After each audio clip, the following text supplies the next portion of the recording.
Hi guys, Lucy aka the Watchbox Diaries here. Welcome to the channel.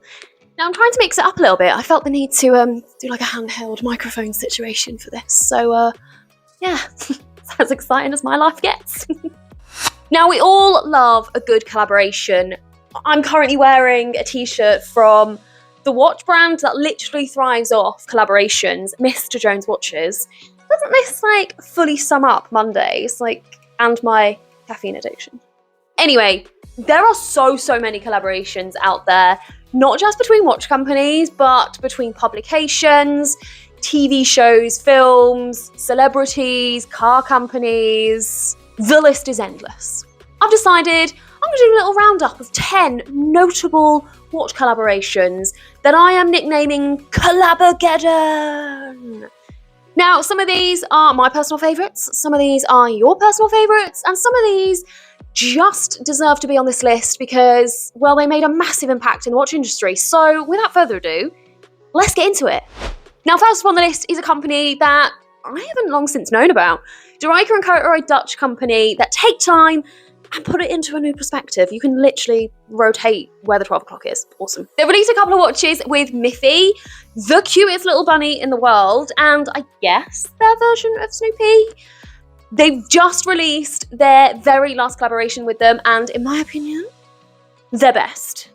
It's full white ceramic, and the only bit of colour comes from little Miffy in the moon phase subdial, and I'm in love. Next on my list is the absolute creative genius that is Max Buser MB&F, and the surprising collaboration with high-end jewellery people Bulgari. Now, on paper, not sure how it would work, but they have managed to combine them perfectly, and much to my absolute joy, this is not super blingy. I'll be honest, the Serpenti doesn't really give me serpent vibes in its aesthetic, but a lot of MB&F's horological machines don't really look like the animals that they're supposed to look like, and I'm totally okay with that. The Seiko 5 is a much loved watch, and you've probably owned one at some point or know someone that has. I don't know whether this has been done on purpose or not. That's up to you to decide, but they have just released 2 new editions, an official collaboration with Pepsi. Rolex didn't provide the Pepsi name.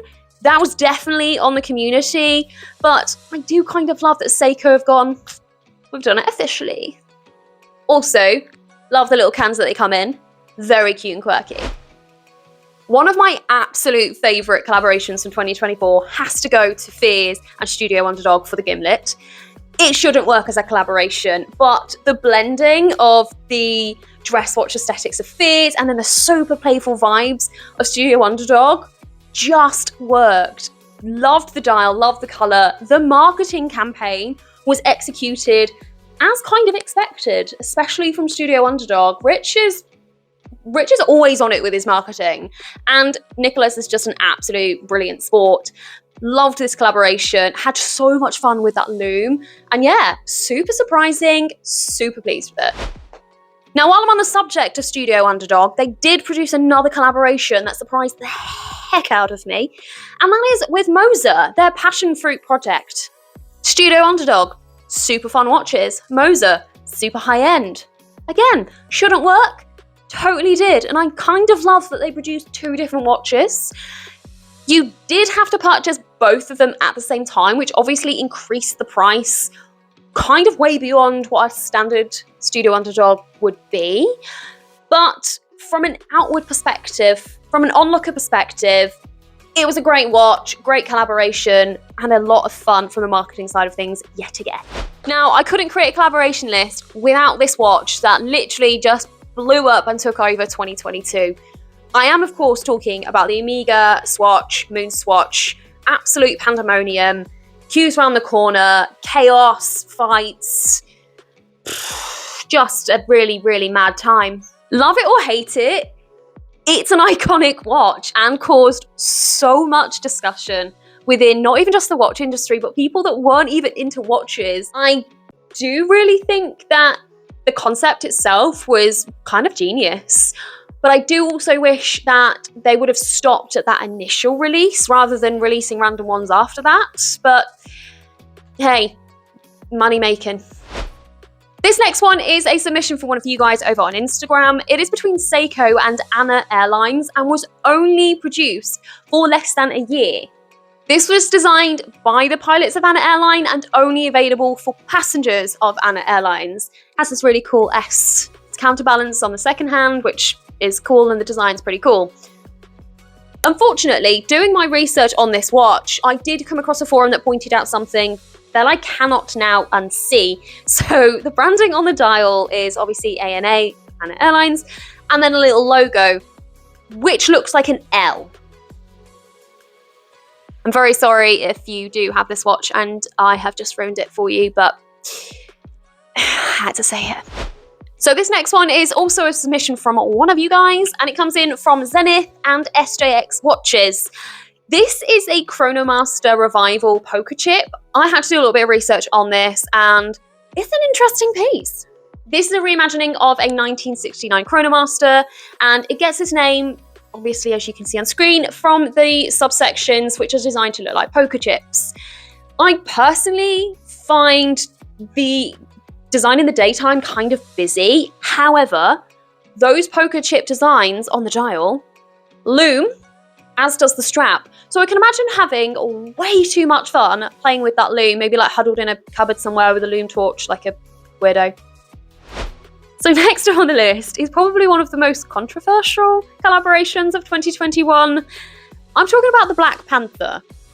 Now, did AP and Marvel intend for people to appreciate the fun little twist on a very high-end, massively created piece? Probably. Did they intend to almost break the internet with their unintentionally suggestive dial design and placements? Probably not. If you have a more innocent mind than me and you have no idea what I'm talking about, then don't Google it, because once you see it, you cannot unsee it. And every time I see this watch, I burst out in giggles because, yes, I am a child. One of my other favourite watches from 2024, and probably one of my favourite watches from this brand, is the Isotope Revolution collaboration, the Mercury Rising. The mirror finish dial is really unique, and their attention to detail is just on point. Love, love, love that little metal droplet on the dial that kind of looks like it's floating. One of the problems that I have with super shiny dials, though, is that every time I go to check the time, I will just constantly see my double chins. But in this case, I think it would be worth it. I mean, actually 10, but because there are so many, I'm going to throw in some honourable mentions. This list wouldn't be complete without mentioning the Rolex Dominoes from the 80s, obviously. I personally love the Spinnaker Second 50 Phantoms. So much fun. And to be fair, most of the collaborations that Second do are always just such a joy to look at. Someone else mentioned the Unimatic collaboration with the Rake, their Arctic Fox. Such a cool watch. I want to love IWC, but they're always absolutely massive for me. However, I have completely fallen in love with their IWC Mercedes collaboration. That Patronus Blue. Gorgeous. Now, this is a suggestion from one of you guys, and that is the Paulin Armory collaboration. I'm obviously slightly biased. However, it's nice to see that you guys appreciate that collaboration too, because I think they're really freaking cool. Now, that is my 10 plus a little bit extra done. There are so many more. I can make a million of these videos, I'm sure. But if there are any that you are literally screaming at the screen going, Lucy, but what about this collaboration? It's epic. Then make sure you drop it down in the comments section below and we can just create a new list for, the next video. As always, big thank you for tuning in and listening to my horological ramblings. If you have enjoyed it and you want to support me and the channel, there's a couple things that you can do. So I have set up a Buy Me a Coffee. I'll pop the link in the description and it'll also be in my bio as well. And then there's the YouTubey things. Feed those algorithm gremlins. Make sure you're giving this a like. You've commented in the comments section below. You're obviously subscribed to the channel. And if you want to be notified of my upcoming videos, all you gotta do is click the little bell and YouTube will do its thing. Until next time though, bye. Bye.